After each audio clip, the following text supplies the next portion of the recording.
Welcome back to the channel Pandey ji की पाठशाला। दोस्तों, अगर आप चैनल पे नए हैं तो चैनल सब्सक्राइब कर ले और अगर पुराने हैं तो कृपया कर लाइक करके जाएं।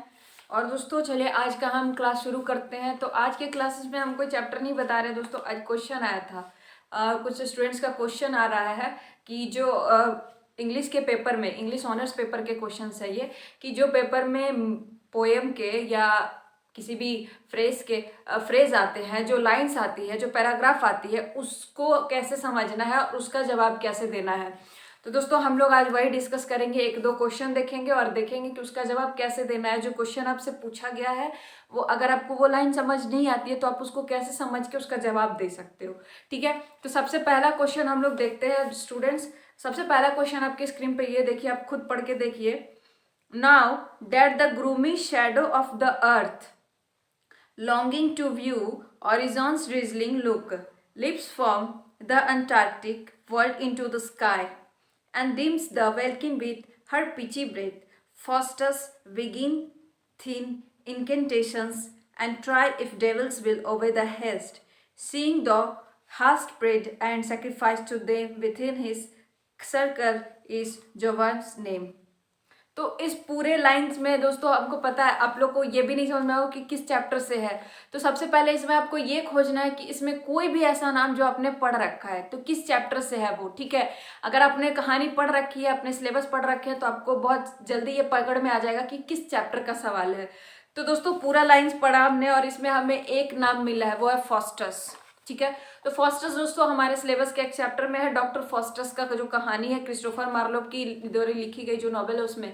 तो अगर आपने चैप्टर पढ़ रखा है तो आपको पता होगा कि ये किस चैप्टर का है, तो पता चल गया। जैसे अगर मैंने पढ़ रखा है फॉस्टस, डॉक्टर फॉस्टस का है ये, तो अभी हम लोग देखेंगे। अब जब हम समझ गए कि डॉक्टर फॉस्टस का है तो हम क्वेश्चन दोबारा पढ़ेंगे। ठीक है, एक बार फिर से ध्यान से क्वेश्चन पढ़ना है आपको।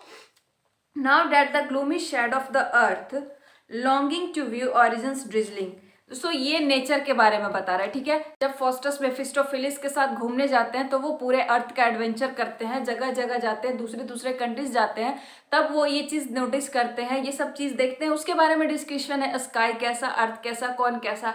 तो अभी आपको समझ में आ गया होगा कि इस लाइन से क्या मतलब है। ठीक है, तो दोस्तों इसका सिंपल सवाल है आपको अब जवाब कैसे देना है। डॉक्टर फॉस्टस में जब वो घूमने जाते हैं, डॉक्टर फॉस्टस किसके साथ, ये मेफिस्टोफिलिस के साथ, अपने सर्वेंट के साथ, तो उसके साथ जब घूमने जाते हैं ये, तो जो भी एडवेंचर होता है उसके बारे में यहाँ पे है। तो आपको दोस्तों वही एक्सप्लेन करना है। ठीक है, और कम से कम आपको 4 से 5 पेपर में ये आंसर्स लिखने हैं। अगर आपको बेहतर नंबर चाहिए तो इतना याद रखिए, अगर आप पाटलिपुत्र यूनिवर्सिटी के हैं और बिहार बोर्ड से हैं, तो अगर आपको बेहतर नंबर चाहिए तो आपको कम से कम ये इसका आंसर 5 से 6 पेपर में लिखना होगा। ठीक है, तो अब दोस्तों एक क्वेश्चन तो हमने बता दिया, इसी तरह से आपको हर क्वेश्चन देखना होगा।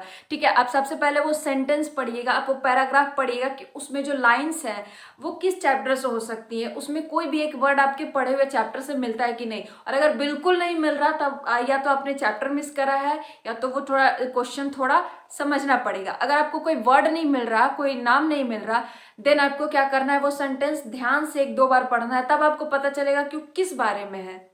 ठीक है, किसी भी चीज, जिस चीज के बारे में बताया होगा आपको ये याद आ जाएगा कि उस चीज के बारे में आपने किस चैप्टर में पढ़ा है, एंड देन आप उसका आंसर लिख सकते हो। इतना याद रखना दोस्तों, आपको कोई भी आंसर लिखना है तो आप 4 से 5 पेपर में लिखना, आप कम में नहीं लिखना है। एक कोशिश करना है कि आपको जो क्वेश्चन पूछ रहा है उस क्वेश्चन का आंसर देते हुए आपको पूरी कहानी बता देनी है। ठीक है, चाहे आपके पोएम का हो या पोएट्री का हो, ड्रामा का हो, प्ले का हो, जो भी हो, जब आपसे वो क्वेश्चन पूछा जाए, आप क्वेश्चन का आंसर देंगे तो आपको इतना ध्यान देना है कि आपको उस आंसर के थ्रू आपको पूरा कहानी का समरी दे देना है, लेकिन बड़ा सा 4-5 पेपर में, ताकि आपका पूरा से पूरा मार्क ऑब्टेन हो सके। ठीक है दोस्तों, तो इसी तरह से आपको ये क्वेश्चंस बनाने होंगे। जो आपको पैराग्राफ आता है, ऐसा एक्चुअली ये किसी मेरे फ्रेंड ने ही पूछा था कि इसको कैसे बनाना है, तो मैं उसके लिए ही बना रही हूँ। अगर आपके काम का है तो आप भी देख लेना और अपने दोस्तों से भी शेयर कर देना। अगर आपको वीडियो पसंद आई है दोस्तों, लाइक करें, कमेंट करके बताएं, और अगर आपको लगती है कि कोई गलती है, कोई मिस्टेक है, तो भी आप बताएं, सुधारने की कोशिश करेंगे। और अगर आप चैनल पे नए हैं तो प्लीज सब्सक्राइब करके जाए।